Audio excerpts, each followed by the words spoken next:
What's going on, ladies and gentlemen? Good morning. This is your financial coach, Shannon, down here. Listen, I had a topic that I really wanted to talk about because I've been seeing a lot of people talk about this, and I feel like it's ridiculous. And I know I'm starting off really energized and fired up, but we got to stop talking about these things. We got to start talking about these things, and we got to stop telling people to go borrow money to build their business. You're killing people. You're the reason why people's businesses are dying. The only people who make those kind of comments are the people in the real estate industry, right? Because their business is based on borrowing to go buy a property or to own a property and then selling it, making the money and moving on, right? The person who buys a home still is dealing with the burden of debt. The person who's buying that rental property is still dealing with the burden of debt. The person who just sold you the property, they made their commission and they're gone, right? So it's just one of those things where you have to really think about who you're taking your advice from and why you're taking their advice. Because, like, legit, honestly, most people are going to go broke in the world of business if you started out with that. So let me give you guys an example. And I'm going to title this "Other People's Money." We can call this OPM, right? If you're working with other people's money, if your business is just to go borrow with other people's money, most people have been doing that already. Your credit cards, other people's money. Your car payment, other people's money. Your student loans, other people's money. Did it work for you? Did it work for you? No, it didn't. 70% of the nation is living paycheck to paycheck right now, according to the Wall Street Journal. That number has increased to 76%. So it's something that you really need to take advantage of and pay attention to. All right, because if it worked, we'd have more millionaires here in America today, right? Because right now we have 70% of the nation living check to check, which means that there are broke people borrowing money, trying to impress other people with money that they don't have, right? So that's something to really think about.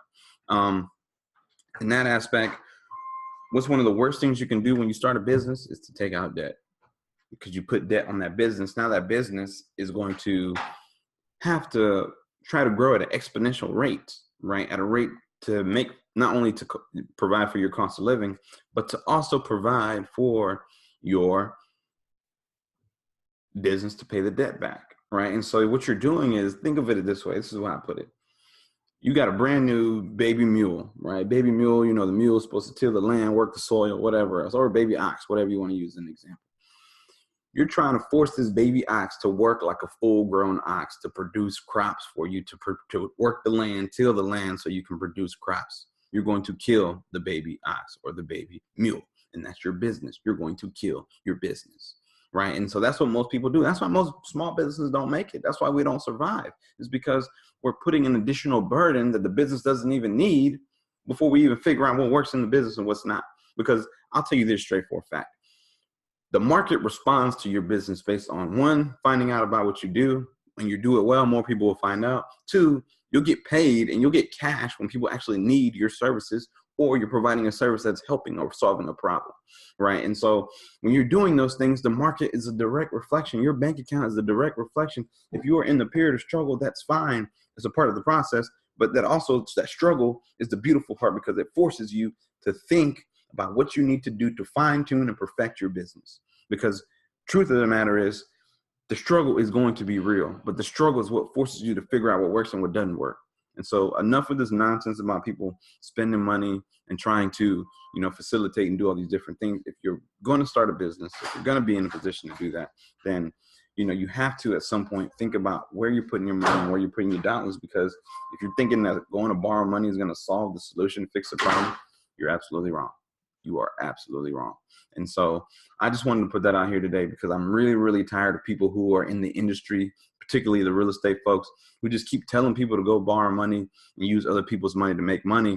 And in reality, I just recently listened to 8 interviews of millionaires. Only one took out debt to make money. The rest of them built their wealth with their own cash flow, whether it be their business, their job, whatever else, their retirements, all of that. So none of them got inheritance. None of them got investment. None of them got random cash that just came in from grandma or grandpa. No, they started from nothing. And so I need you guys to really pay attention to what's going on out in these streets. Be focused. Don't get caught up in trying to borrow your way to wealth, because it doesn't work. It doesn't happen. You borrow your way into payments. You borrow your way into debt. You borrow your way into hardship. So anyway, create a great day. This is your financial coach, Shannon, out of here. I'm tuning out, and I catch you guys on the flip side, and I'm out. Peace.